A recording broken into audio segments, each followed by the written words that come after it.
अच्छा हुआ तुमसे मिलने आ गई। उस बड़े से घर में तो बोर हो रही थी मैं। मुझे लगता था अब तुम लोग अमीर हो गए हो तो हम लोगों से मिलना पसंद भी नहीं करोगे। अरे बस करो यासिर, ऐसा हो सकता है क्या कभी?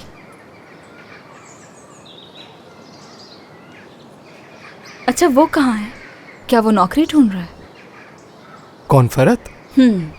वो आज सुबह ही निकल गया था, उसके बाद से मुझे कोई खबर नहीं। कहाँ गया होगा? नहीं मालूम अनम, कॉल करूं अगर तुम कहो तो? नहीं, इसकी जरूरत नहीं, हम दोनों यहाँ बैठकर बातें करते हैं। यानी तुम्हारे और फरत के दरमियान? अरे वो तो कब का खत्म हो चुका है, वो सब वक्त का ज़िया था सिर्फ। बहुत अच्छा किया, ये तुम्हारा सबसे बेहतरीन फैसला है, यकीन करो। मैं तो फरत को भी कहता रहता हूँ कि अब भूल जाए उसे, लेकिन ये अच्छा है कि तुम समझ गई। हाँ बिल्कुल समझ गई हूँ मैं।